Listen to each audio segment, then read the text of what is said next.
사람이 진짜 공포를 느끼는 순간은 비명을 지를 때가 아니다. 아무 말도 하지 못할 때다. 2011년 10월 경상북도 울진의 한 폐광 마을에서 정체를 알 수 없는 녹음 파일 하나가 발견됐다. 파일 이름은 날짜뿐이었다. 2011년 10월 17일 WAV 재생 버튼을 누르면 처음엔 아무 일도 일어나지 않는다. 바람이 지나가는 소리, 신발 밑에서 자갈이 밀리는 소리, 마치 누군가 혼자 밤길을 걷는 듯한 지극히 평범한 소리다. 하지만 정확히 12분 43초 공기가 바뀐다. 숨소리가 달라진다. 분명 걷고 있던 사람의 호흡인데 갑자기 짧아지고 불규칙해진다.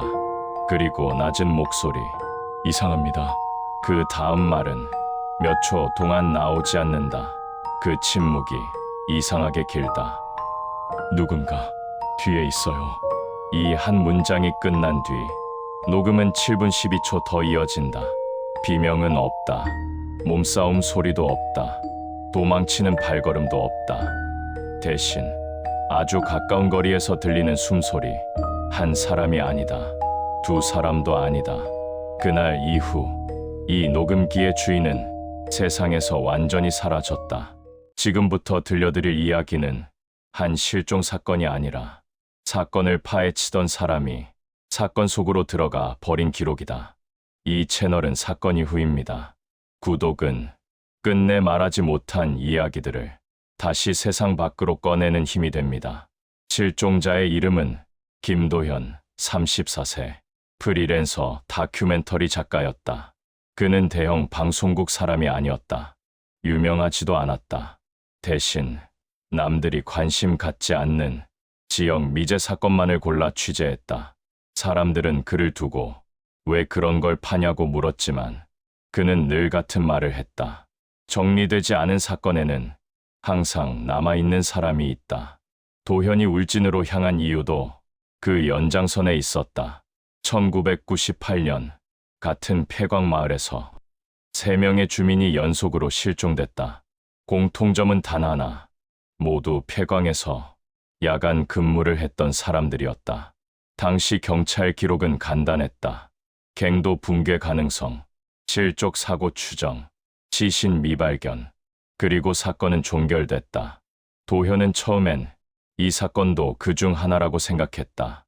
실제로 그는 지인에게 이렇게 말한 적도 있다. 아마 별거 없을 거야. 하지만 마을에 도착한 첫날 밤, 그는 생각을 바꾼다. 그날 도현은 마을 주민 4명을 만났다. 각각 다른 시간, 다른 장소에 서였다. 그런데 이상한 점이 있었다. 질문에 대한 대답이 너무 비슷했다. 그 사람은 원래 혼자 다녔어요. 밤에 돌아다니는 걸 좋아했죠? 우리는 아무것도 몰라요. 말투, 고개를 젓는 각도, 심지어 숨을 들이마시는 타이밍까지 같았다. 도현은 그날 밤 지인에게 문자를 보낸다. 이상해. 다들 같은 문장을 외운 것처럼 말해. 그리고 그는 그날 이후로 모든 대화를 몰래 녹음하기 시작한다. 문제의 녹음 파일이 만들어진 날, 도현은 혼자 폐광으로 향했다. 시간은 밤 11시 18분. 지금부터 폐광 입구 진입합니다. 그의 목소리는 차분했다. 이때까지만 해도 그는 두려움을 인정하지 않았다. 몇 걸음 들어서자 휴대전화 신호는 끊겼다. 그 순간 자갈이 밟히는 소리가 들린다. 도현은 멈춘다. 녹음기에는 그의 숨소리만 남는다. 3초, 5초, 이번엔 앞쪽에서 같은 소리가 난다. 그제야 도현의 목소리가 떨리기 시작한다.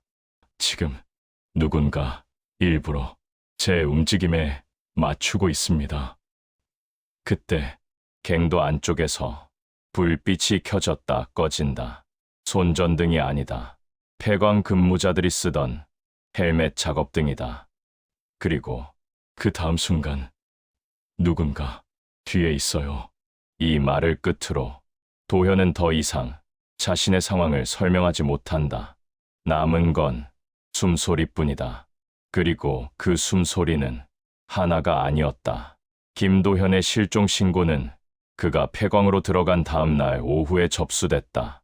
연락이 끊긴 지 18시간. 가족과 지인들은 취재 중 연락이 늦어질 수 있다는 말로 스스로를 설득하고 있었다. 하지만 경찰이 그의 숙소를 확인한 순간 상황은 달라졌다. 카메라와 노트북은 그대로였다. 여벌 옷도 남아 있었다. 단 하나, 그가 항상 몸에 지니던 녹음기만 사라져 있었다. 경찰은 처음엔 단순한 산악 실종으로 판단했다. 하지만 수색이 시작되자 이 사건은 예상과 다른 방향으로 흘러간다. 폐광 입구에서 도현의 발자국은 분명히 발견됐다. 그런데 이상하게도 되돌아 나온 흔적은 없었다. 더 이상한 건 그 발자국 위로 누군가의 발자국이 더 씌워져 있었다는 점이다.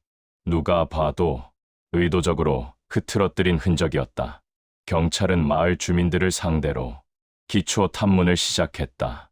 그리고 그때부터 묘한 일이 반복된다. 주민들은 질문을 받기 전부터 같은 말을 꺼냈다. 그 사람 혼자 갔잖아요. 우리가 말릴 이유가 없었죠. 밤에 돌아다니는 걸 좋아했다면서요. 질문에 대한 답이 아니라 이미 준비된 해명 같았다. 경찰 중 한 명은 조서에 이렇게 적었다. 답변이 빠르다. 너무 빠르다. 취재차 방문했던 외지인 하나가 사라졌다는 소식이 퍼지자 마을의 공기는 눈에 띄게 바뀌었다. 사람들은 서로를 감시하듯 바라봤고 경찰차가 지나갈 때마다 커튼이 내려갔다. 그리고 수색 이틀째 밤, 경찰은 처음으로 폐광 내부 수색을 결정한다. 갱도는 깊지 않았다. 하지만 안쪽으로 갈수록 벽면에는 최근에 긁힌 자국들이 보였다. 사람 손이 닿은 흔적이었다. 그때 한 노인이 경찰을 붙잡고 낮은 목소리로 말했다. 안에는 사람이 없을 겁니다. 왜 그렇게 확신하느냐는 질문에 그는 고개를 저었다. 원래부터 사람이 오래 있을 곳이 아니에요. 그 말은 경고에 가까웠다. 그날 밤, 경찰은 도현의 가방을 발견한다. 폐광 안쪽, 사람이 잘 가지 않는 지점이었다. 가방 안에는 노트 한 권과 찢어진 종이 조각들이 들어 있었다. 종이를 맞춰보자 이런 문장이 완성됐다. 이건 사고가 아니다. 순서가 있다. 그리고 그 아래 숫자처럼 보이는 메모 1, 2, 3물음표. 경찰은 이 메모를 1998년 실종자 명단과 대조한다. 결과는 즉각적이었다. 3명의 이름, 3명의 실종, 그리고 4번째 칸이 비어 있었다. 그날 밤, 경찰 무전 기록에는 짧은 문장이 남아있다. 본 사건은 단순 실종이 아님. 하지만 더 무서운 건 그 다음 날 벌어진 일이다. 도현이 사라진 뒤 마을에서 가장 먼저 떠난 사람은 1998년 실종자 중 한 명의 가족이었다. 아무 말도 남기지 않고 마치 자신의 차례가 이미 끝났다는 것처럼 도현의 가방이 발견된 다음 날 경찰 수사는 공식적으로 강화됐다. 하지만 이상하게도 경사들은 수색 범위를 폐광 안쪽이 아니라 마을 쪽으로 좁히기 시작했다. 이유는 단순했다. 폐광 내부에서는 더 이상 새로운 흔적이 나오지 않았기 때문이다.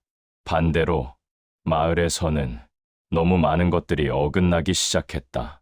먼저 확인된 건 도현의 휴대전화 마지막 위치 기록이었다. 통신 기록상 그의 휴대전화는 폐광 안에서 꺼진 것이 아니라 마을 북쪽 이미 사람이 살지 않는 빈 가옥 근처에서 마지막 신호를 남겼다. 그 가옥은 1998년 첫 번째 실종자가 살던 집이었다. 경찰은 즉시 해당 가옥을 봉쇄했다. 집 안은 오랫동안 사람이 살지 않은 듯 보였지만 부엌 바닥엔 아직 마르지 않은 발자국이 있었다. 사람 수는 적어도 2명, 그리고 그 중 1명은 맨발이었다. 집 안쪽 방, 벽장 깊숙한 곳에서 경찰은 작은 물건 하나를 발견한다. 도현의 녹음기였다. 전원이 꺼져 있었고 외관에는 긁힌 자국이 남아 있었다. 그날 밤 형사들은 녹음기를 복구해 마지막 파일을 재생한다. 처음엔 바람 소리뿐이었다. 그리고 도현의 목소리가 들린다. 지금 누군가 따라오고 있습니다. 짧은 숨소리, 발걸음 소리. 도현은 뛰고 있었다. 이상합니다. 마을 사람들 중 한 명이에요. 아까 분명히. 그 다음 순간 녹음기 너머로 낮고 분명한 목소리가 끼어든다. 봤잖아. 그 말과 동시에 녹음은 강제로 끊긴다. 그날 이후 수사팀 내부 분위기는 급변한다. 형사들 중 한 명은 동료에게 이렇게 말했다. 이건 과거 사건이 아니야. 아직도 진행 중이야. 그리고 그 말은 곧 현실이 된다. 수사 5일차 새벽, 도현의 노트북이 원격으로 켜진 기록이 확인된다. 비밀번호는 그 누구도 알 수 없었다. 접속 시간은 새벽 3시 17분. 화면에는 단 하나의 파일만 열려 있었다. 파일명은 B-04. 안에는 짧은 문장 하나가 적혀 있었다. 다음은 너희다. 같은 시각, 마을 외곽 CCTV 한 대가 정체불명의 인물을 포착한다. 카메라를 정면으로 바라본 얼굴. 그는 모자를 깊게 눌러쓰고 있었지만 한 가지는 분명했다. 그는 도현이 마지막으로 녹음한 그 목소리의 주인과 같은 사람이었다. 그리고 그 CCTV가 설치된 위치는 경찰 임시 숙소에서 불과 200m 떨어진 곳이었다. 그날 밤 형사 한 명이 숙소에서 홀로 남아 조서를 정리하고 있었다. 새벽 4시 그의 휴대전화에 문자 하나가 도착한다. 발신 번호 없음. 번호를 세지 마라. 순서는 이미 정해져 있다. 형사는 그날 이후 근무에 복귀하지 않았다. 실종 처리. 그리고 그의 이름은 도현의 노트에 적혀 있던 빈 칸 아래에 새로 추가된다. 4. 이제 사건은 더 이상 과거를 추적하는 이야기가 아니었다. 현재 진행형. 그리고 다음 숫자는 아직 비어 있었다. 형사가 실종된 뒤 경찰청은 이 사건을 비공식 특별관리 사건으로 전환했다. 외부 언론에는 단순 실종으로만 공지됐지만 내부 문건에는 사건명이 따로 붙었다. 비관련 연쇄 이상 징후. 이 시점부터 수사는 더 이상 공개적으로 진행되지 않았다. 그리고 이때 한 사람이 다시 호출된다.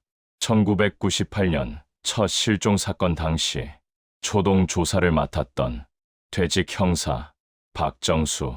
그는 사건 기록을 보자마자 단 한마디를 한다. 또 시작됐네. 그가 꺼낸 첫 질문은 뜻밖의 것이었다. 이번에도 숫자가 적혀 있나? 수사팀이 도현의 노트를 꺼내자 박정수는 페이지를 넘기다 손을 멈춘다. 그리고 그 숫자를 보자 잠시 말을 잃는다. 4까지 왔네.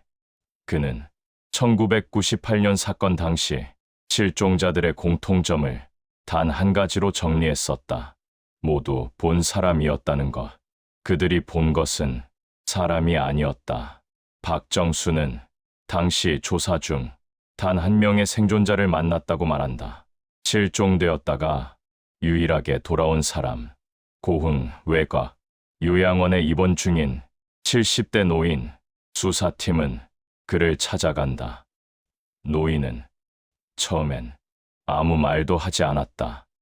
하지만 도현의 이름을 꺼내자 그는 고개를 든다. 그 젊은이는 보면 안 될 걸 봤어. 노인의 말은 논리적이지 않았다. 하지만 이상할 정도로 구체적이었다.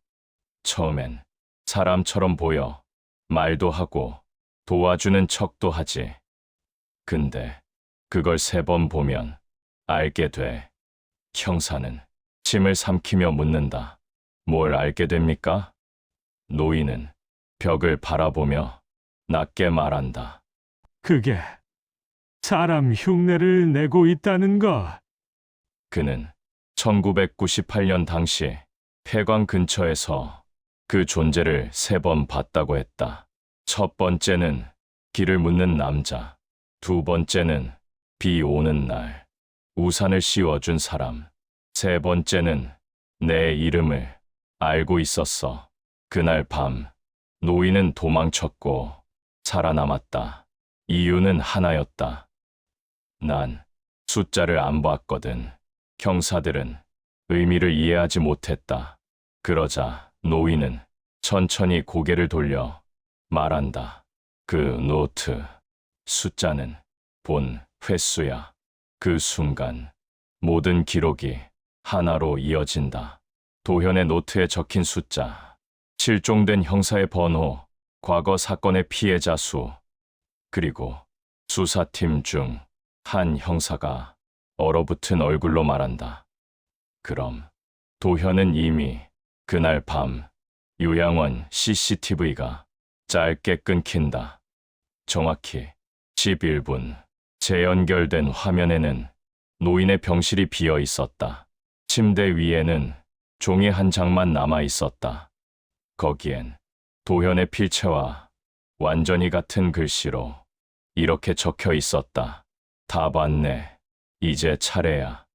그리고 그 아래에 새로운 숫자가 추가돼 있었다. 그 순간 수사팀은 깨닫는다. 비는 도망치는 대상이 아니라 확인하는 존재라는 것을. 그리고 다음 숫자는 의도적으로 남겨져 있었다. 노인이 사라진 뒤 수사팀 내부에서는 처음으로 철수 의견이 나왔다.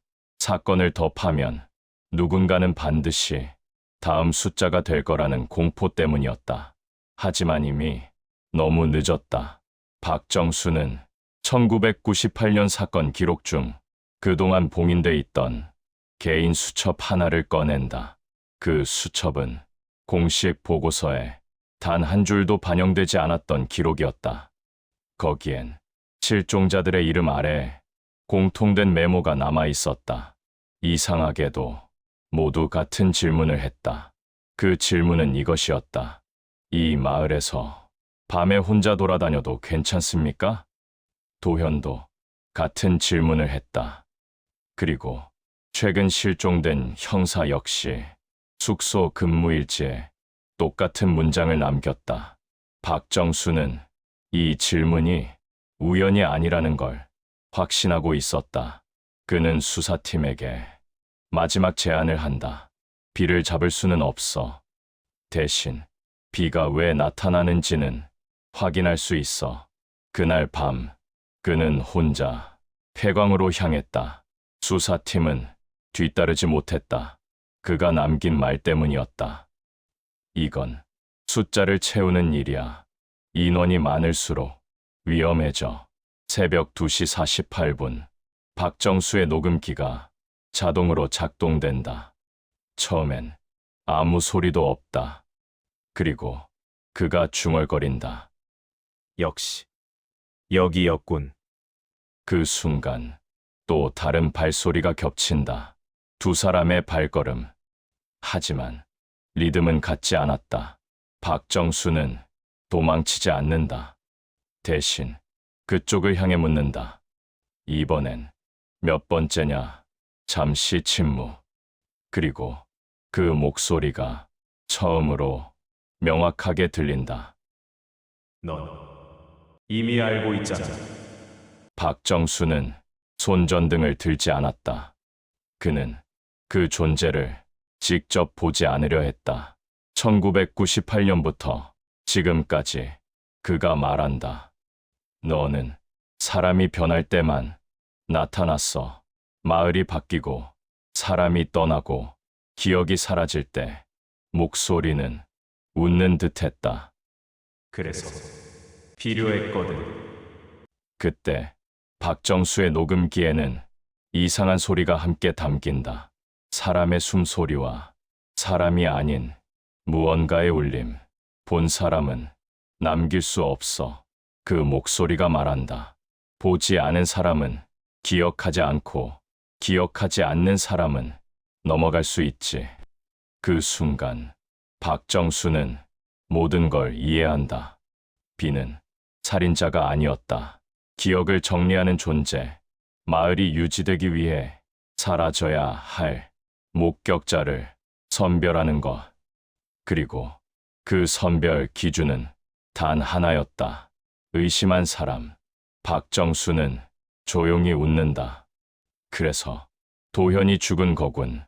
그 말에 목소리가 멈춘다. 처음으로 감정이 묻어난다. 그는 너무 빨리 알아버렸어. 녹음은 거기서 끝난다. 그리고 새벽 4시 11분 폐광 입구에서 박정수의 녹음기만 발견된다. 그 안에는 마지막으로 이 문장이 남아 있었다. 숫자는 죽은 사람이 아니라 지워진 사람의 수다. 그날 이후 도현의 노트에는 마지막 숫자가 추가된다. 6. 하지만 수사팀은 알아차리지 못했다. 노트의 마지막 장이 이미 찢겨 나가 있었다는 것을. 박정수가 사라진 후 고흥 사건은 공식적으로 종결됐다. 결론은 단순했다. 연쇄 실종, 가해자 특정 불가, 자연 지형에 의한 사고 가능성. 그리고 사건 기록은 다시 봉인됐다. 하지만 한 가지가 남아 있었다. 도현의 노트.